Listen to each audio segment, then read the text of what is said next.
Alhamdulillah. Jazakumullah khairan, guys. Beautiful 3 points of reminders for us for the tip of the week, which is about khushu' and salah, learning the meaning of what you're reciting. Everyone's got a go-to surah, huh? Go-to surahs for when you're tired or when you're just praying and you just have to knock out 2 or 4 raka'at. There's the go-to, right? Right, everyone's kind of nervously smiling like, yeah, I've got a few go-tos, like your Surah Asr's, your Surah Baqarah is yours, huh? My Surah is Surah Baqarah, mashallah. So you got your Surah Ikhlas's, your Surah Asr's. I think that what Mu'adh said is very important, because sometimes it becomes your go-to and you just say it because it's short. But those particular ones are very heavy. Very heavy surahs. Those ones. The go-tos are very heavy. Surah Ikhlas, Surah Asr, Surah Fath, Surah Nasr. Very, very heavy surahs. So learning the meaning and also a bit of tafsir and like listening to a lecture around your go-tos, I think is a really good action point. Because then when you go to your go-tos, you might find that actually ignites your khushu'. Because you usually go to your go-tos when things are just on autopilot, right? But sometimes when you learn a little bit about that, then it reignites it. So I really like that one. And then the practical point Haris mentioned about the place is always very important. Obviously, a place that's not full of distractions. And it tied to what Khalid was saying, which was about the idea of not engaging in like laghu. So yeah, as I was saying, as Khalid was saying, one important part is the lifestyle of a person who's khasha'. So like, a person who's khasha', it's not about in the prayer, it's around the prayer. So a person who's had a busy day and their brain is just fried from going from meeting to meeting, job to job, a lot of things happening. Sometimes they come into the prayer and they're just frazzled and they can't focus. The issue isn't in the prayer itself, it's around the prayer. And so sometimes those are things you can't control, and sometimes those are things that you can control. And so it's one of those things that we try our best to be in that tranquil state and not to do things right before prayer that will agitate you or make your mind go. Doom scrolling is the worst. Doom scrolling is the absolute worst because it trains your mind to be wanting to change focus every 2 seconds. Every 2 seconds. I was just talking to Asayed, we were doing a video about like, well, you guys like to clip things so short these days. Like, let the sentence finish. It's like, no, Sheikh, you can just cut off in mid-sentence, it's fine. Like, people's attention spans, you just have to go to the next thing and they'll be fine. That's all right, but if you do this right before prayer, if it's your habit, then that's going to be very difficult. From a psychological angle to really even just focus on things. The most important part of khushu' is really the ruhani part. It's actually, khushu' doesn't mean focus, by the way. It doesn't mean focus. Khushu', like tahdiq is focus. Like khushu' means, does anyone know what khushu' means? Sorry? Attentive? No, not even. Yeah? Very good. It's a combination of fear and awe. That's more khashya. That's more khashya, not khasha'a. Khashya is that fear and awe. Yeah. Reverence is a nice English word for it as well. Khasha'a is a humbly submissive. Someone who's khashya is someone who is submitted, but there's a tranquility that's a part of it. There's a stillness. A person in khushu' is a person that has submitted and is still and is tranquil because it's submitted. Because when a person has submitted, there's no movement because you've submitted. And so a khasha' is a person that's still. Their submission shows on their physical, it's a stillness that comes. And that's why you find some ulama, they don't like actually, like Imam Malik, for example, did not like great inflections in recitation and in adhan in particular. The Malikis, they don't like Allah, like this inflection, they felt went away from the khushu' and the stillness that's meant to come. That's why you see the master qurra, the recitation is precise. It's usually in one tone. There's not that much fluctuation, and it gets a person into that khushu' state. Versus sometimes when things are a bit volatile and emotional, then that's a bit different to khushu'. I mean, certainly it's not a bad thing to be emotional in prayer, but the point of khushu' is that stillness. It's just that stillness and that deep awareness that you're standing in front of Allah, and so you've said, you in your heart, you're showing to Allah, I've submitted. I've been running around this whole rat race. I've come to you and I've submitted. Like they say, they should. Like we just had the Qurbani Eid.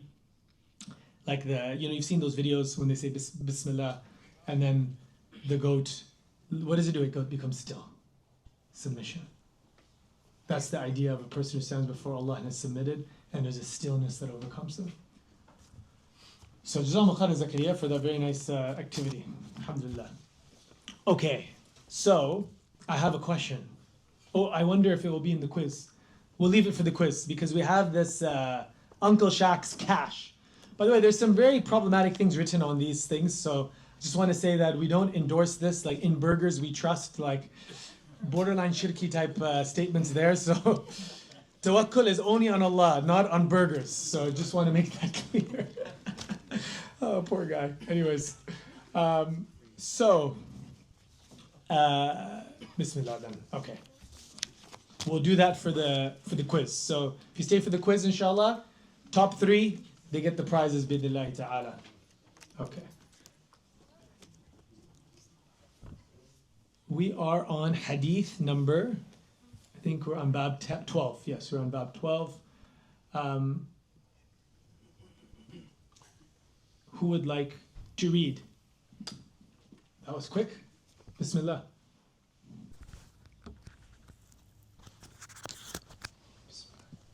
قال المؤلف رحمه الله باب من كره أن يكثر سواد الفتن والظلم. The chapter of whoever disliked to increase the number of al-fitan and oppressions. It's kind of awkwardly worded. من كره أن يكثر سواد الفتن والظلم.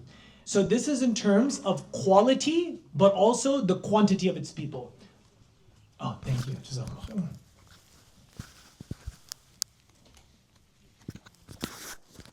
So when we're talking about yukathir, to increase something, this is both in terms of quality, meaning bringing dhulm and fitan, and then quantity of its people, like the number of people who are committing that particular aggression. So increasing the dhulm and increasing the amount of people who are committing the dhulm.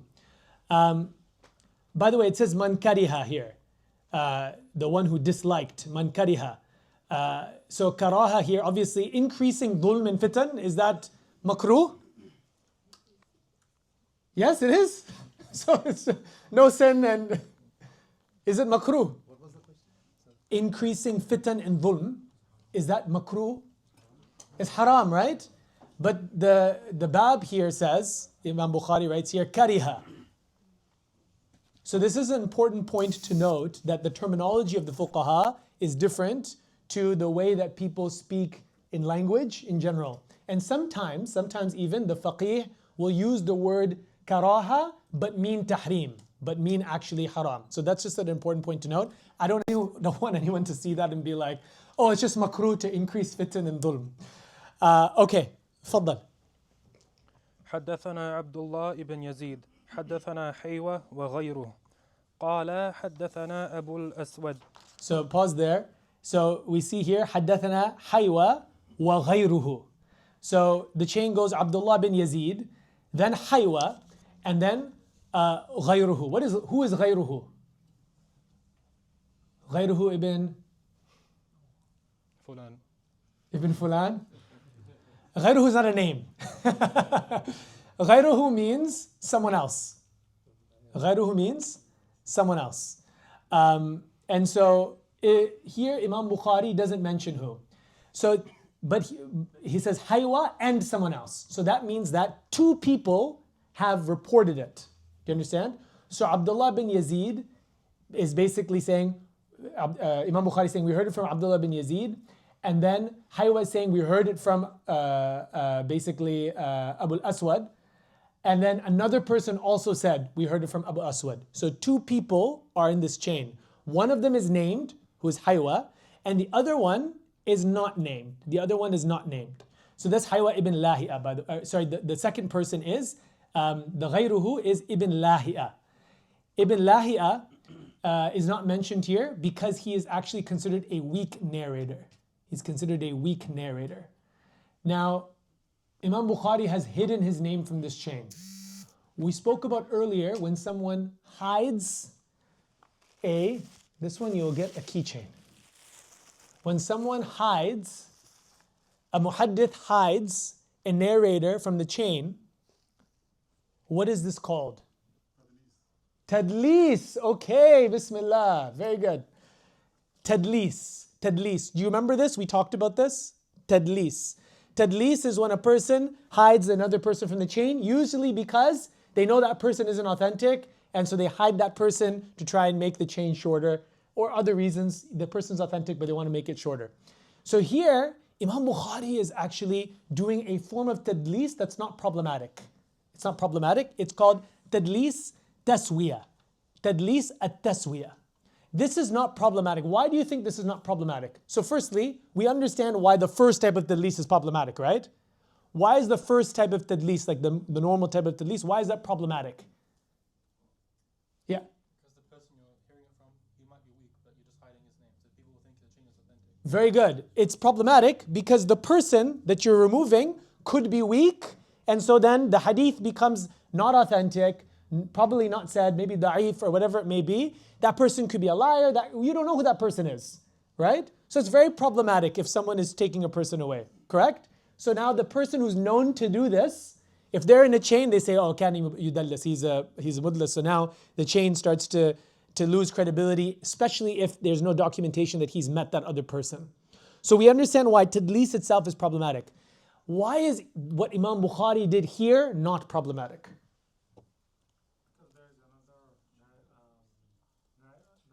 Perfect, haywa, that's the point. So Imam Bukhari is doing tadlis musawi, which means that when there's a weak narrator, but he won't mention it, but he'll mention that he's aware of that chain basically, but he doesn't want to mention his name because Bukhari is obviously trying to bring only the authentic narrators, so he hides his name, but it doesn't matter because there's another chain that he puts there, which is haywa, who is authentic, so this doesn't cause any issue to the chain itself. Now, okay, sure. Bismillah. Then why do you add his وغيره at the first place? He did this, he often does this to show increased strength of the chain, like this is corroborated by someone else. So you'll often see this in Imam Bukhari's isnads, and you'll find that they will often have branches of this person and this person heard it. So he's showing, yes, he's aware of this, but he's removing the name because his standard is only for the top narrators. Now. وقال الليث عن أبي الأسود قال قطع على أهل المدينة بعث فاكتتبت فيه فلقيت عكرمة فأخبرته فنهاني أشد النهي ثم قال أخبرني ابن عباس أن أناسا من المسلمين كانوا مع المشركين يكثرون سواد المشركين على رسول الله صلى الله عليه وسلم فيأتي السهم فيرمى فيصيب أحدهم فيقتله أو يضربه فيقتله فأنزل الله تعالى إن الذين توفاهم الملائكة ظالمي أنفسهم. So this hadith is referring to an incident that took place particularly with the war of Abdullah ibn Zubair against Abdul Malik ibn Marwan, and we referenced this many times before. This is when Abdul Malik ibn Marwan is part of the Umayyad dynasty. Abdullah ibn Zubair declares himself the Khalifa in Hijaz, Mecca and Medina, in the Arabian Peninsula area. And so this time you have Khalifatain. You have Abdullah bin Zubair, and you have Abdul Malik ibn Marwan, and you have people in Hijaz who have given their bay'ah to Abdullah bin Zubair, and you have the people in Sham who gave their bay'ah to Abdul Malik ibn Marwan. And so you have this war between the Umayyads and the Zubairid Khilafah. And so in this time, Abdullah bin Zubair was conscripting soldiers from Medina. Conscripting soldiers from Medina. So that's why it says an army unit was being recruited from the people of Medina, and my name was written among them. Who's saying this? Abu al-Aswad is saying this. Then I met Ikrimah. Ikrimah is the Mawla of Ibn Abbas, the freed slave of Ibn Abbas and the student of Ibn Abbas. And Ikrimah discouraged him strongly from going to Mecca basically to fight. Ibn Abbas told me, and so Ikrimah then says, Ibn Abbas told me that there was some Muslims who were with the pagans to increase their numbers against Allah's messenger. Sorry, this conscription was not from Ibn Zubair. This was from Abdul Malik ibn Marwan. This is from Abdul Malik ibn Marwan. He was the one that was conscripting the army. And so he said, there were Muslims who were with the mushrikun that increased their number against the Messenger of Allah sallallahu alaihi wasallam. And so arrows would hit one of them and kill that person, or a Muslim would strike him and kill him. What is being referenced here in the seerah of the Prophet sallallahu alaihi wasallam? Badr, Uhud, these wars that would be between the Muslims and the Quraysh, sometimes Muslims who believe would actually be in the ranks of the mushrikun. And so they were a part of that army, they were on that side. And as a result, they were hit with arrows. Obviously in the battlefield, people are being hit. And so then the verse was revealed, إِنَّ الَّذِينَ تَوَفَّاهُمُ الْمَلَائِكَةُ ظَالِمِي أَنفُسِهِمْ. So this verse is in Surah An-Nisa.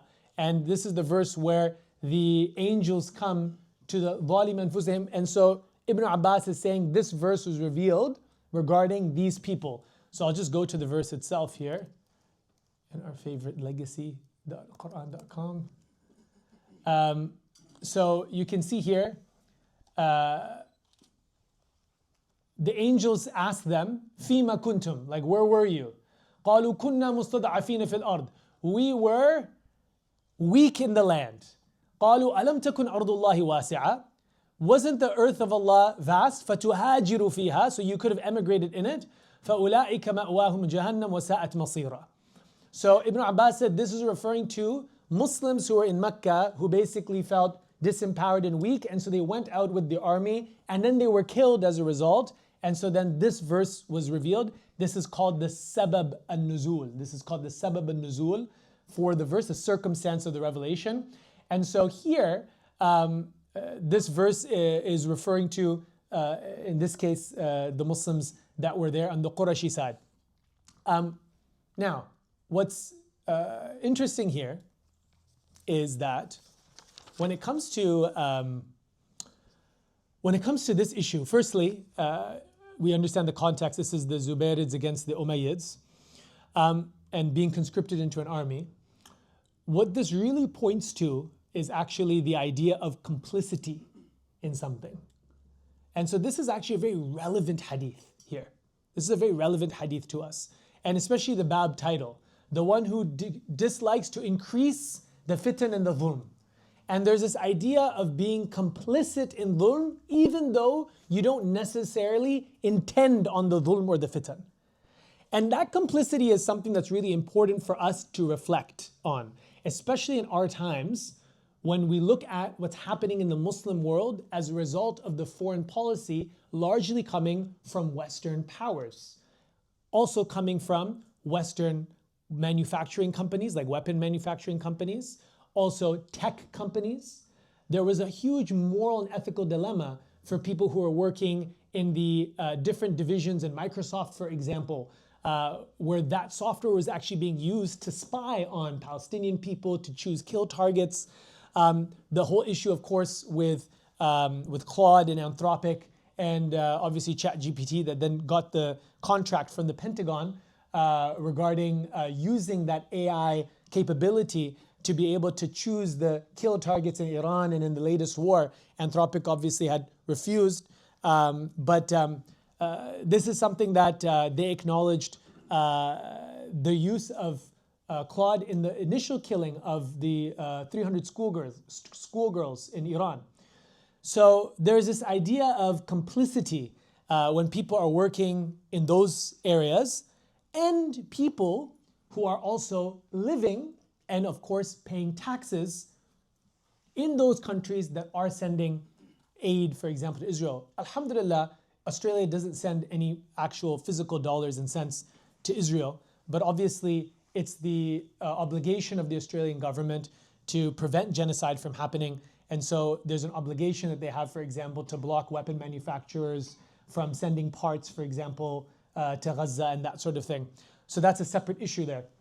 But certainly being on this side of the world is one of those things that we need to be very wary of and very careful of. Because this ayah applies just the exact same point there. Like, what did you do? Why, this is really that person who's working for Microsoft or that person who's working in a weapons manufacturing company or a security company sending bombs to Gaza, whatever it may be, where you see the very clear connection to the fitan and the dhulm that's happening, then this verse very much applies to that person, which is, well, why were you doing this? Why were you helping? Why were you on the project? And if a person just says, well, kunna mustada'afina fil ard, like I was just trying to make a living, I didn't intend to do that, then the response, alam takun ardullahi wasi'a, weren't there other jobs? Weren't there other places you could have gone to? Fatuhajiru fiha, and you could have switched, your job or whatever it may be. So these are very important questions about ensuring we're not complicit, certainly in areas of global significance, but also at home, local as well. I spoke about this last week as well, which is we often can point out the genocides and the dhulm and the fitan 5,000, 10,000 kilometers away very easily. But when it's close to home, that's when people turn blind eyes. That's when people start to muddy the waters. That's when people lose that sense of perception because it's so close. This is a very important part of building ethical Muslim communities. And whether it comes to things like finances or issues in misappropriation of funds or corruption issues, and these are all issues that we see plaguing institutions in our times close to home as well. Or even worse than this, which is abuse of power cases and people and vulnerable populations and people who are taken advantage of. Domestic violence that then comes forward to a community's attention, for example. All these things where there's an oppressed individual, a victim, or a fitna that's starting to occur.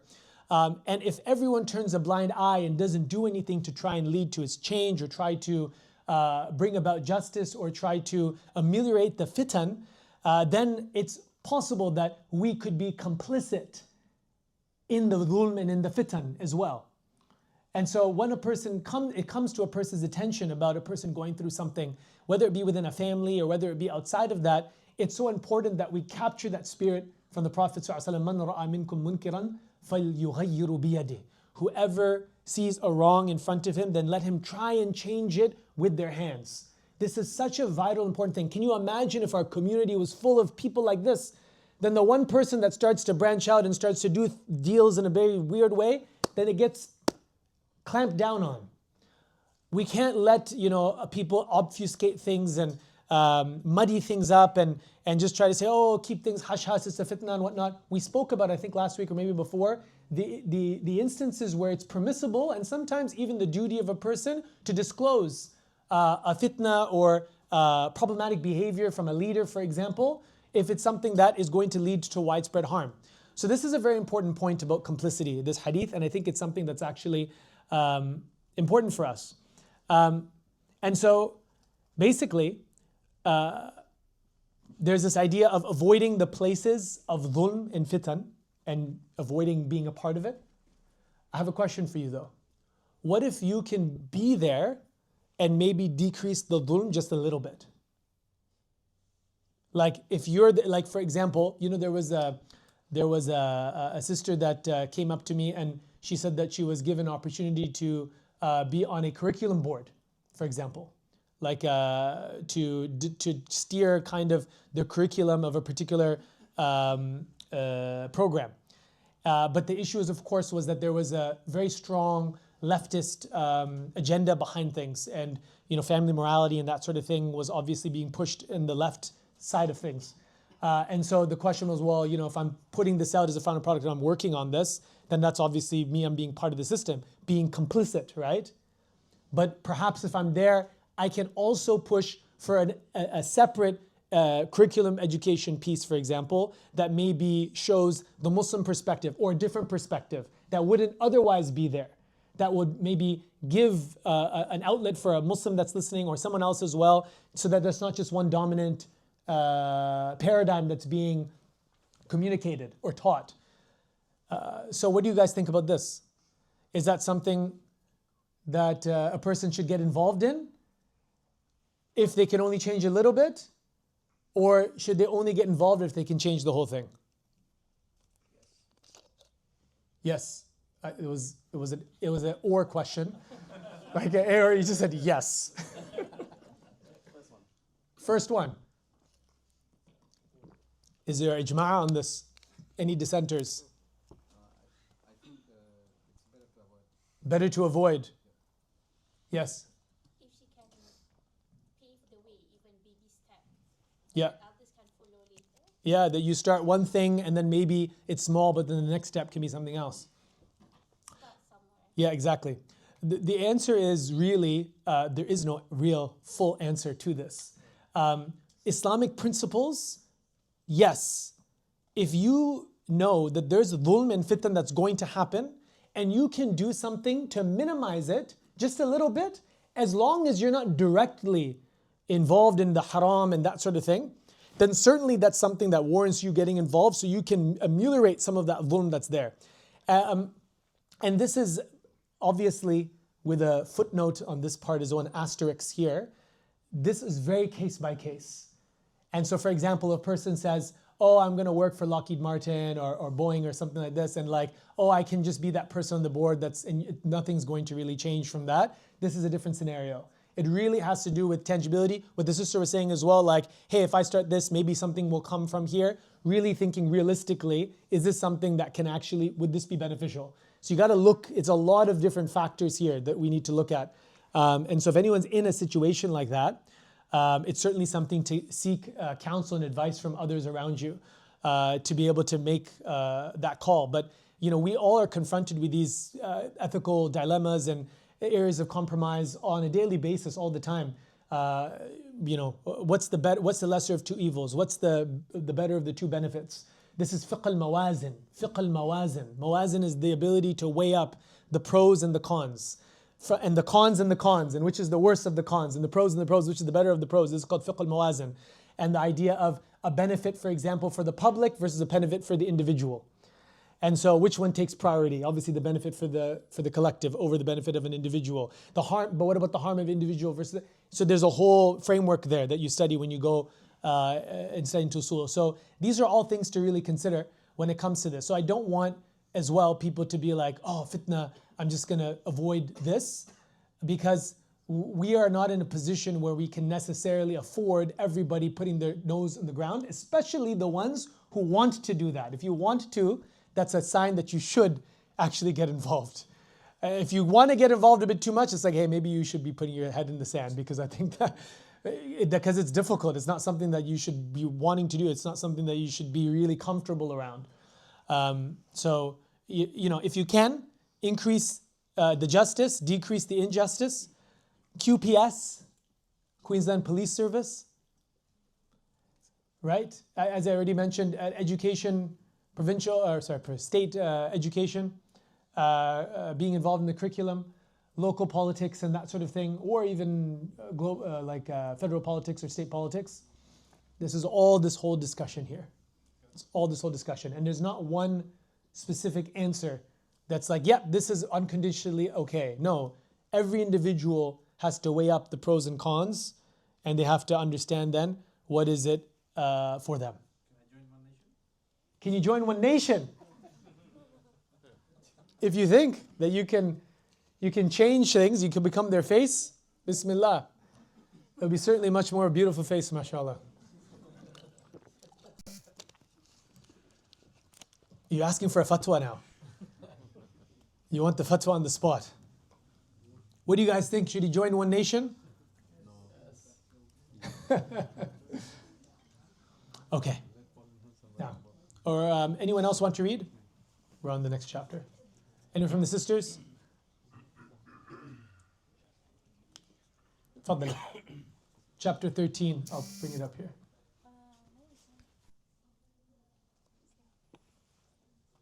No?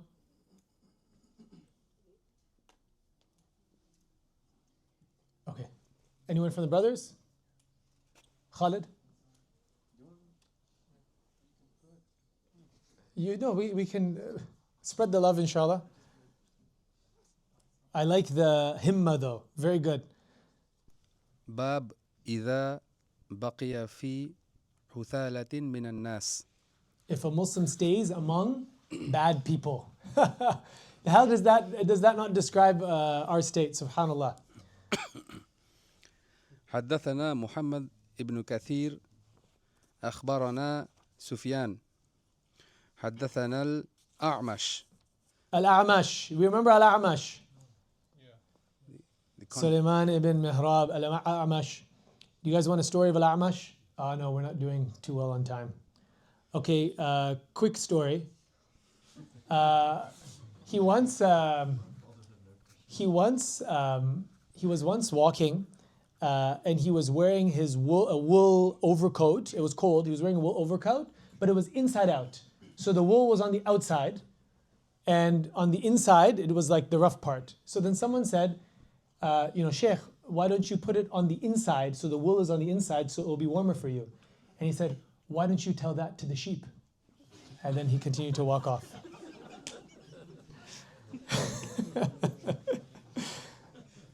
نعم فضل. عن زعيد بن وهب. By the way, that's Sufyan al-Thawri.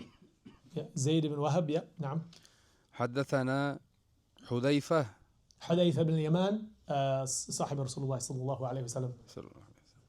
قال حدثنا رسول الله صلى الله عليه وسلم حديثين رأيت أحدهما وأنا أنتظر. It's not Quran, you don't need to do that أنتظر. Okay. This أنتظر is good. وأنا أنتظر خرى الآخر حدثنا أن الأمانة نزلت في جذر قلوب الرجال ثم علموا من القرآن ثم علموا من السنة. وحدثنا عن رفعها قال ينام الرجل النومة فتقبض الأمانة من قلبه فيظل أثرها مثل أثر الوقت ثم ينام النومة فتقبض فيبقى فيها فيبقى فيها أثرها مثل أثر المجل كجمر دحرجته على رجلك فنفط فتراه منتبرا وليس فيه شيء ويصبح الناس يتبايعون فلا يكاد أحد يؤدي الأمانة فيقال إن في بني فلان رجلا أمينا ويقال للرجل ما أعقله وما أظرفه وما أجلده وما في قلبه مثقال حبة خردل من إيمان ولقد أتى علي زمان ولا أبالي أيكم بايعت لئن كان مسلما رده على الإسلام وإن كان نصرانيا رده علي ساعيه وأما اليوم فما كنت يبايع أبايع أبايع أبايع أبايع أبايع إلا فلانا وفلانا. So this hadith that the Prophet ﷺ was narrated by Hudayfa, it's interesting. He started by saying hadithain, that there's two hadiths, but there seems to be only one. So most likely there was another hadith that was narrated in the gathering, but it wasn't recorded here. So he basically explains that so Hudayfa says, I've seen, there's two narrations. One of them I've seen its fulfillment and the other I'm waiting. So the Prophet ﷺ told us that, so the one that he has here is clearly the one that he's seen, and the one that he's waiting for, we don't know what that narration is. The Prophet ﷺ told us that the virtue, it's saying honesty here, it's not really the right translation. Amana is the word, amana. And so amana is not just honesty. Amana here is referring to the end of Surah Al-Ahzab, right? That Allah subhanahu wa ta'ala sent down this amana to the heavens, to the mountains, and they refused. And this amana, of course, was then given to the human beings. So the Prophet ﷺ explains here. He told us that this amana descended in the roots of the men's hearts. So this is referring to the Sahaba. And so when he says descended in the roots of the men's hearts, some say that this is referring to the fitrah. This is referring to the fitrah, or it's referring to the primordial covenant. You know, the time in which all the souls came forward and Allah came and said, Alastu bi rabbikum? Qulna bala, and we said bala, right? So either of the two, the fitrah, the kind of natural disposition that human beings are upon, or this primordial covenant. So this is deep inside of this heart, is the inclination to know who Allah is. And then they learned it from the Quran, and they learned it from the Sunnah. And so then the fitrah is there, and so now they learn it from revelation that comes in. The Prophet ﷺ told us how that amana will be taken away. And he will say that a person will go to sleep during which amana will be taken away from his heart, and only its trace will remain in his heart, like the trace of a dark spot. Then the man will go to sleep during which amana will decrease further, so that its trace will remember that of a blister, as when an ember is dropped on a person's foot and it would make it swell, and that's when a blister would come forward, but there would be nothing inside. And so this part here is referring to this gradual removal of the amana. It seems like from the hadith as if it's kind of arbitrarily being removed from a person's heart. But the reality is, of course, it's because of the actions of the people that this is starting to become removed. So it's because of the actions of the person themselves.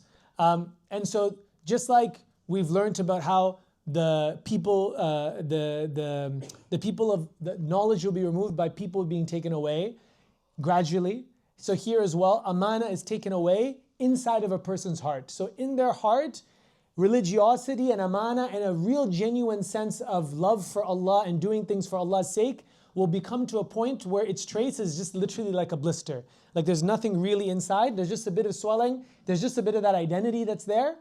And this is a big problem when Islam becomes just an identity. And so people often talk about Muslim identity, Muslim identity. I understand what they're saying, but the term is not correct. Like, because identity is very, very shallow. Like, what is your identity? Your identity is like your ethnicity, what school you go to. Like, these are all things you identify with, right?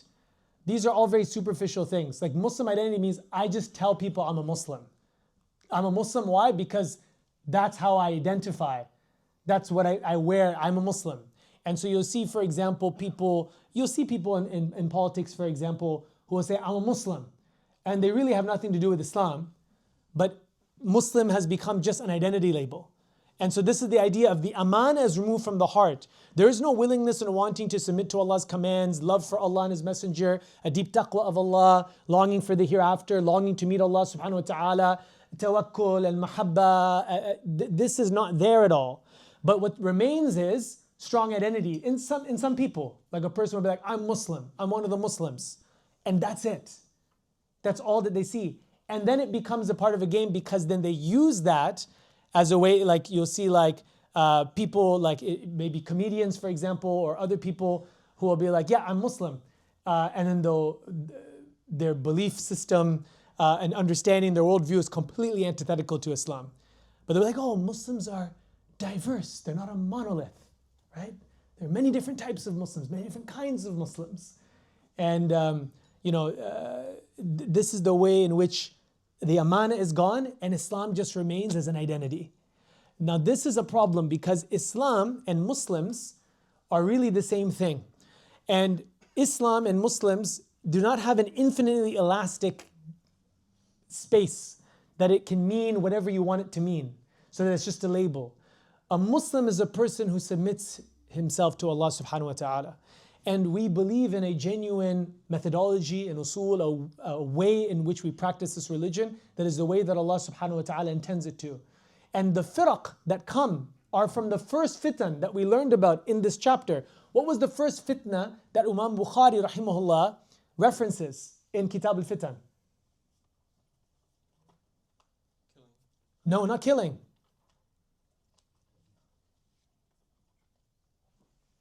What was our first lesson on? Bid'ah. Bid'ah. The first fitna is bid'ah, when people change their religion and divert it from the pure path in which the Prophet ﷺ said it. Now, is there difference of opinion? Yes.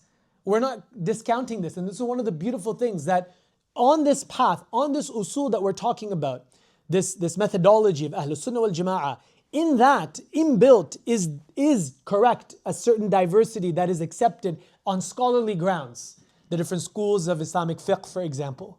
The different positions of the different scholars. The different interpretations from different scholars. These are scholarly differences of opinion that are accepted based on evidence, based on knowledge, not based on whim and desire. And that is the main difference and distinction here. And so, the idea of the amana being taken away is when Islam and Muslim becomes just an identity label and it does not indicate the content of a person's character or the content of a person's belief about the world or the content of a person's spirituality. He goes on and he says, the people will be carrying out their trade, but hardly will there be a trustworthy person. It will be said, such and such a tribe, there's an honest person. Like it's like one person that you know is honest in business. And later it will be said about some man, what a wise, polite, and strong man he is. Though he will not have faith equal to even a mustard seed in his heart. Which is very interesting. This person that they're praising and saying, what a amazing, ma'aqalahu, like what an intelligent person this is, and a strong person this is. وَمَا فِي قَلْبِهِ مِثْقَالُ حَبَّةٍ خَرْدَلٍ مِنَ الْإِيمَانِ. But there's not even going to be a mustard seed of iman in that person, but they're being praised for their qualities. SubhanAllah, we see this, people say this now these days as well. People will say, for example, I see more Islamic qualities in this non-Muslim business person than the actual Muslim business person, right? I'd rather go for the non-Muslim tradie because I know they'll be more reliable than the Muslim one, for example. I'd rather do business with XYZ because, and this is the whole point here, right? Oh, that person was so nice and polite, but the person has no iman. And this case is Adam's weight, so they're still Muslim by a little bit. The example I'm given is like, they're not even Muslim. No doubt there came upon me a time, this is, who's saying this? Hudayfa. When I did not mind dealing with any one of you. For if he was a Muslim, his Islam would compel him to pay me what is due to me. And if he was a Christian, the Muslim official would compel him to pay me what is due to me. But today I do not deal except with such and such a person. Illa fulan, basically except for very particular people, I don't engage in any business dealings because I know they're going to go sour and they're going to go rife. So there's a loss of trust in the marketplaces that the Prophet ﷺ is going to describe, and that's obviously something that's describing our situation here. You know, subhanAllah, our tradition and our spiritual ancestors, the amount of amana and honesty in their business transactions are like stuff of legends. So like Jarir ibn Abdullah, he radiallahu an, he was once trying to buy a camel from someone. And that person said, the price is 300 dirhams. And Jarir ibn Abdullah said, no. And so then the owner is obviously going to think, oh, he's going to haggle me, right? He said, this is not worth 300, it's worth closer to 400. And the owner's like, okay, khalas, 400 then? And then he's like, it's actually closer to 500. And he kept going up until he said, to be honest, its real price is 800. And then Jarir ibn Abdullah then paid the man 800 and got the camel. So it's the idea of not just the seller cheating the buyer, but the buyer not cheating the seller. Do you see the goodwill on both sides here? Jarir ibn Abdullah didn't want that person to lose out on what was due to him based on the price, because he just wasn't aware and didn't know about the prices of camels. He wasn't as aware of the going rate in the market. And so he didn't want to take advantage of him. And we ask ourselves, if we're in a situation like that, here's my brand new BYD, $5,000. Bismillah, okay, khalas, done deal. So this is a very important mindset shift. You know, in the Quran, وَيْلٌ لِلْمُطَفِّفِينَ الَّذِينَ إِذَا اكْتَالُوا عَلَى النَّاسِ يَسْتَوْفُونَ. This is a very, very interesting concept. Allah says, woe, destruction to the mutaffifin. A mutaffif is someone who snatches something like small and subtle. The mutaffif is being described in the surah that when they are the ones that are selling, they make sure that it's a full scale. But when they're buying, they want the standard to change and they want to remove a little bit. This is not a person that's stealing. This is a mindset of constantly trying to get your way into a deal and not thinking about the other person on the other side of the table. It's a totally different way of approaching business. So nobody has taught this, and you'd be thinking you're crazy to even think about the interest of the other person. It's like, no, you negotiate based on yourself. You're not going to think about the other person. But this idea of always trying to squeeze out every last thing from, and this, and I want to add this thing, and no, I'm paying this, so I need this whole thing, which is fine. Then when it comes to you, you better be that generous as well. Don't hold this double standard where you expect the world, but when you give just a potato. Like, if you're going to go all out to try and to take, then you should also then match that when you give. The mutaffif is the person where there's that disconnect. And that's one of the things that is a part of our tradition. And it was, can I tell you something? These were the things that inspired countries to become Muslim. Not a single army went to the Maldives. Not a single army went to Indonesia, Malaysia. They were not a part of the Khilafah. I see the Indo-Malay people here. Your ancestors, many of them, there's different reasons, of course. Some of them, a chief became Muslim and so everyone fell in line. But at its root, they became very impressed with the way that the Muslims conducted their business affairs. This quality inspired hearts that led to areas of the world to become Muslim. The question is, the way that we deal, ta'amul ma'an nas, the way that we deal with people, does that make them run away from us and the deen, or run to the deen? All those in service industries and profession industries and business that you're dealing with people on a daily basis.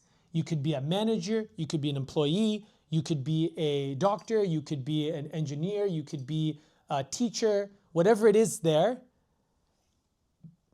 you should aim to be from the ghuraba. The ghuraba, strange people. Like someone that's just like, a person sees that person's different. that person's, what's up with this guy? I've never seen him swear once. He never talks bad. We talk about bad about people in the lunchroom, whatever. He's never engaging in this. People notice this stuff. They do notice it. I was surprised about this, that people, because it's not like you're doing something in this case. You're just not doing something. But people notice this point. There was a Muslim in the one of the hospitals that I worked at. And I remember the other non-Muslim junior doctors, they all were like talking, all of them, like at least 5 or 6 of them, were all agreeing with each other, like, yeah, this guy, he never talks bad about anybody. Never heard him swear. Like, they literally, it was something they noticed. So realize that just you even not doing that, people pick up on that. And it's something that they notice.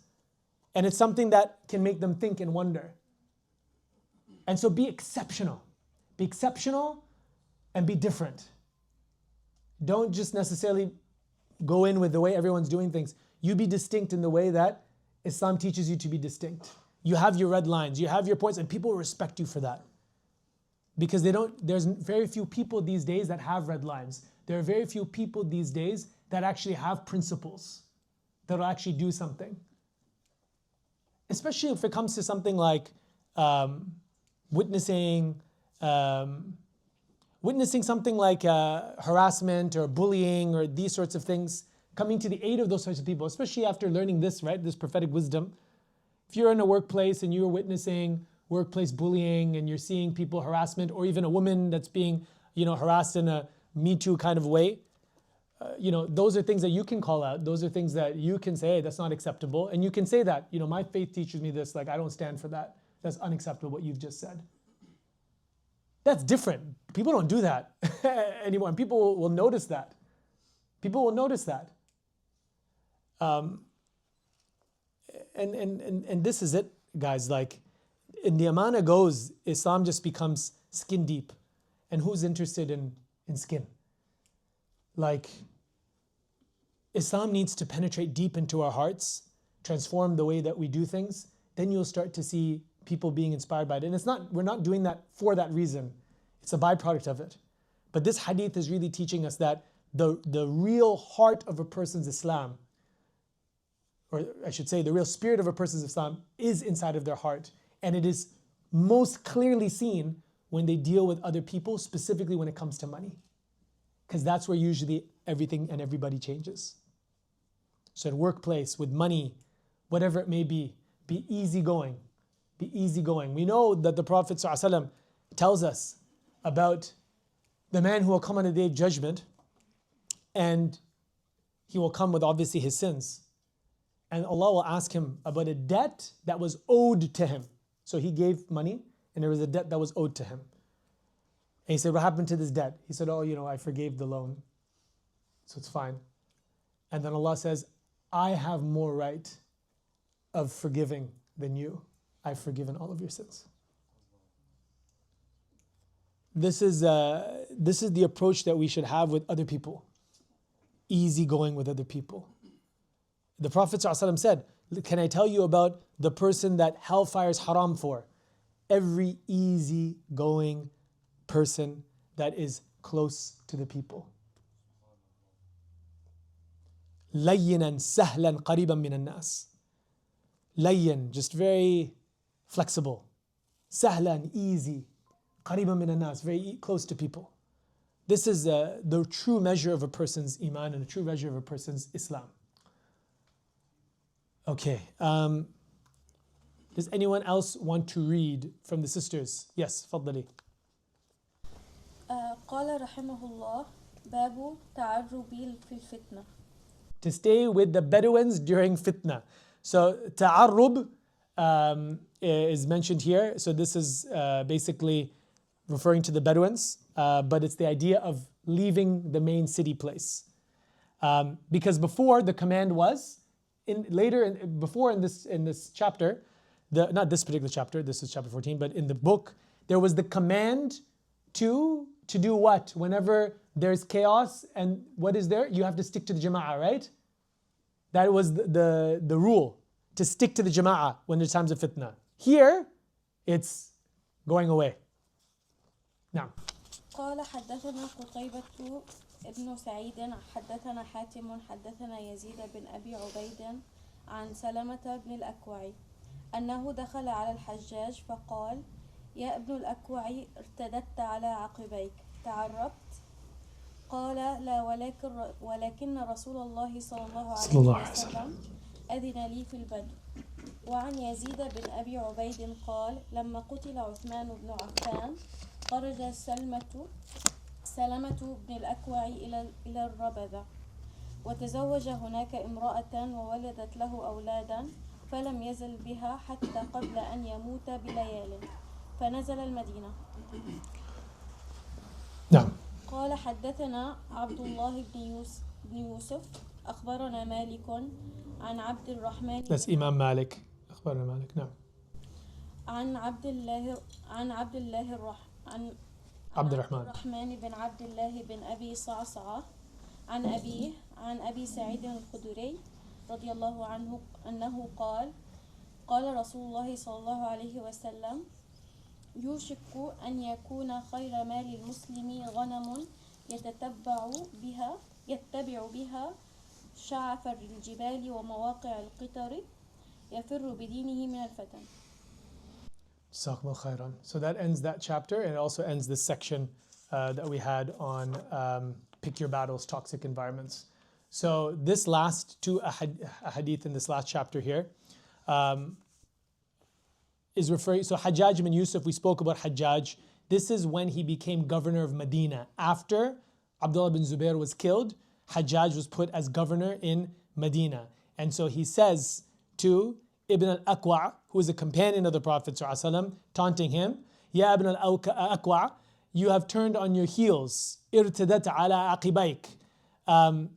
Ta'arrabt, meaning like you've turned back and you're now just staying with the Bedouins. Like you fled from the situation here. Like what's wrong with you? Because there was that understanding that actually the Prophet ﷺ encouraged people to stay in cities and discouraged people from living in rural places. The Prophet ﷺ encouraged people to live in urban areas, in places where there's lots of people, and not to live where there's nobody around, basically. Obviously, there's people who are farmers and that sort of thing who have to live there, but a person who just goes there for no reason and lives away from people, the Prophet ﷺ discouraged this. So Hajjaj is saying, look at you, you've just gone into the middle of nowhere. And what does he say?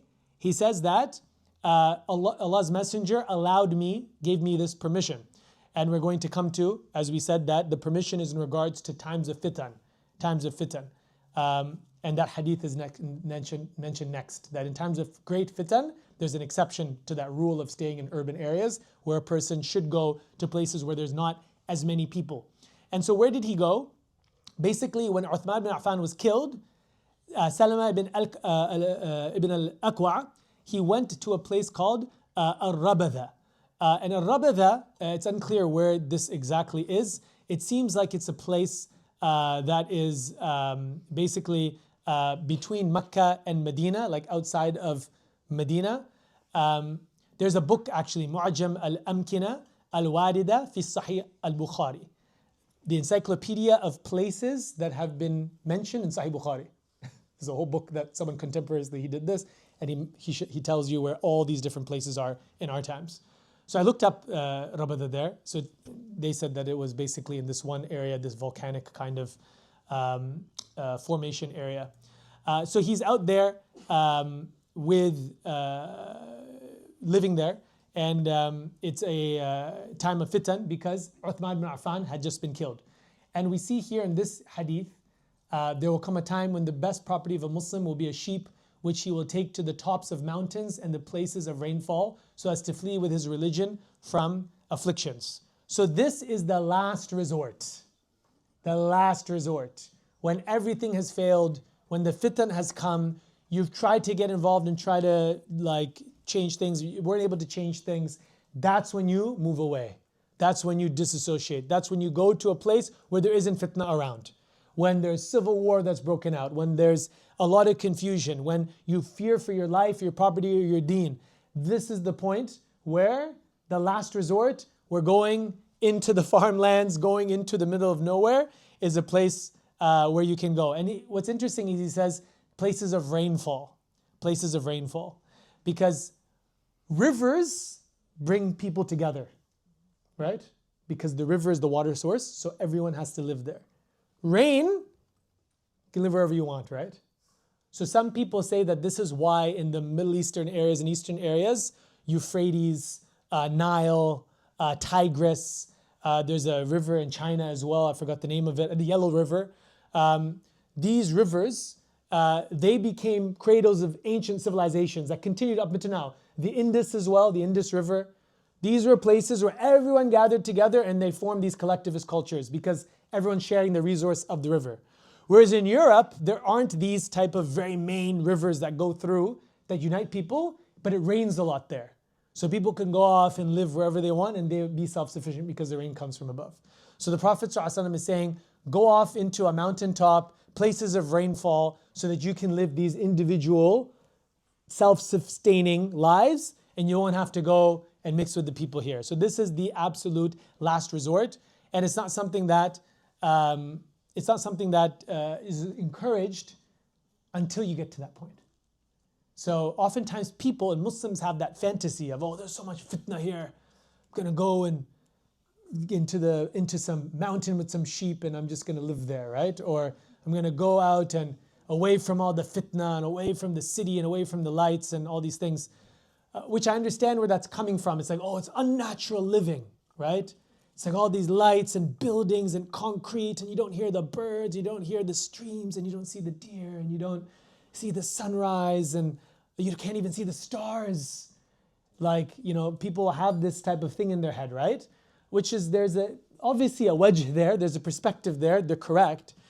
But does that then mean you just run away from the cities and you go and live by yourself somewhere and have this dream home situation up top of a mountain by the ocean?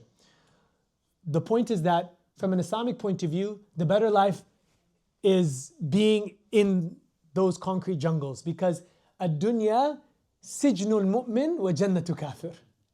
It's not meant to be our Jannah, and you want the stars and everything like this, you're right, it is nice to see that, but that's for Jannah, all the nice things that you just described.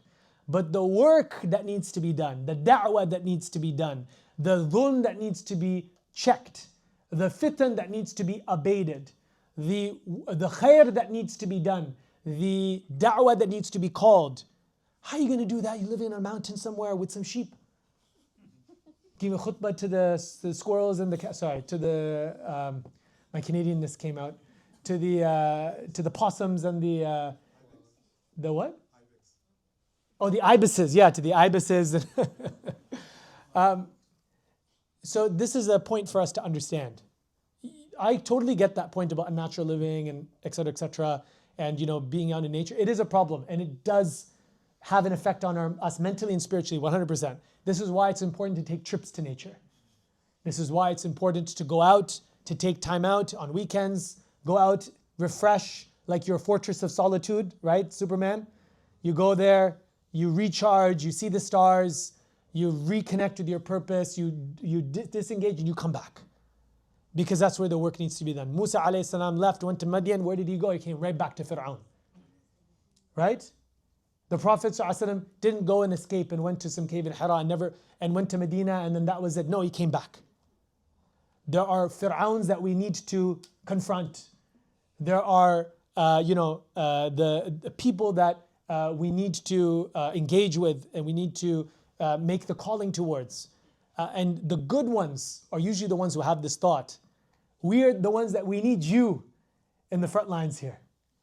And so this hadith tells us this point, but the idea of that, the fact that Hajjaj mentioned this as an insult, indicating that for Hajjaj ibn Yusuf, for the people, it was understood like, oh, it's an aib thing that you're just going and living in, like a Bedouin person, or you're kind of like a nomad, recognizing the importance of staying together.